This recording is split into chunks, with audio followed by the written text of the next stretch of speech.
Imagine you're standing in a forest 60,000 years ago and you find a pile of fruit on the ground that's gone soft and strange smelling. You're hungry enough not to care. You eat it anyway. Within minutes, the world tilts slightly. Your body feels warm. Your fear response, the one that's kept you alive your entire life, quietly turns itself down, and for a moment, everything feels a little easier than it should. You just got drunk for the first time in human history, and you didn't even mean to. That accident repeated itself for tens of thousands of years, in different bodies, on different continents, until your ancestors figured out how to recreate it on purpose. And once they did, the very first thing they learned wasn't how good it felt. It was how easily it could kill you. Picture an early farming village, long before anyone understood fermentation as a process instead of magic. A jar of grain and water sits too long. Something happens inside it that no one can see. Someone drinks from it anyway, because it smells close enough to the batches that made people warm and loose-limbed and happy. This time, they don't wake up. The village doesn't have a word for bacteria or toxins. All they know is that the same drink that brought people together at night just killed one of their own without warning, and now every jar in the village looks a little more like a threat. Someone has to decide which batches are safe.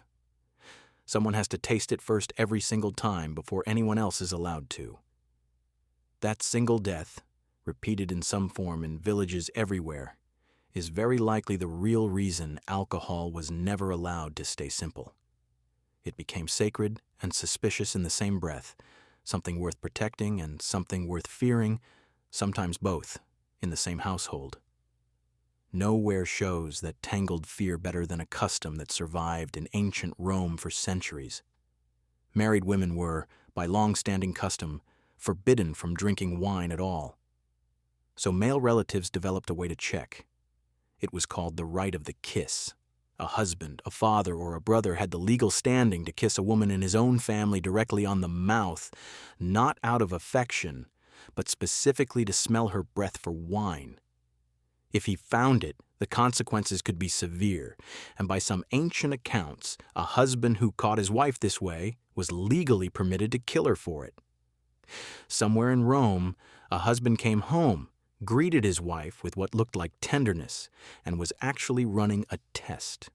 That's how deeply the fear of alcohol had wormed its way into an intimate, domestic moment, a kiss that was never really a kiss. That same fear shows up everywhere once you start looking for it.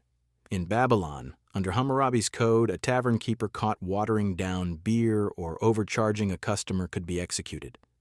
Not fined, executed.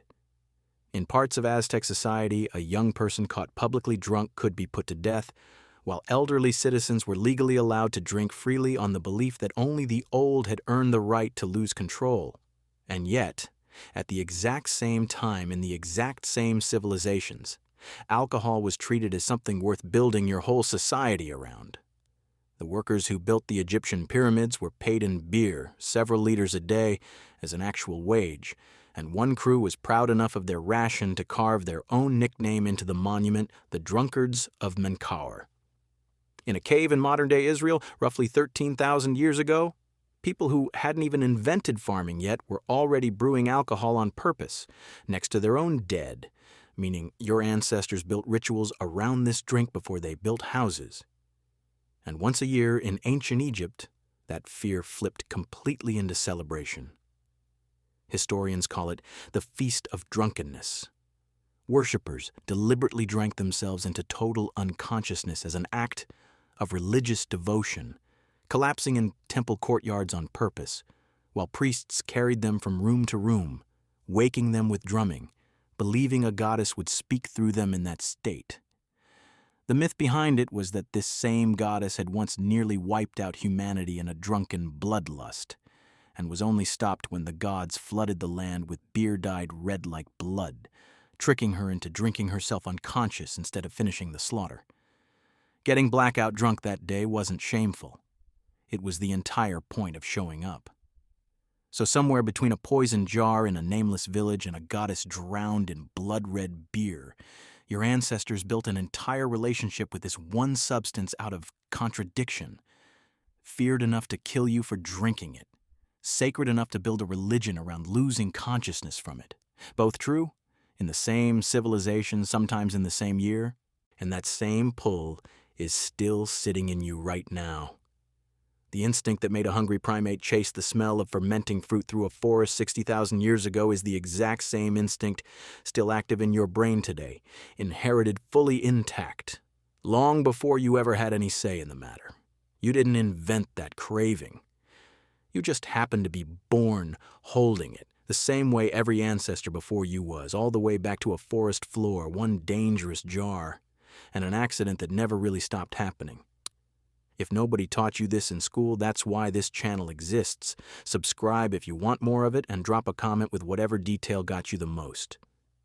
And if you've got a friend who drinks a little too enthusiastically, send them this.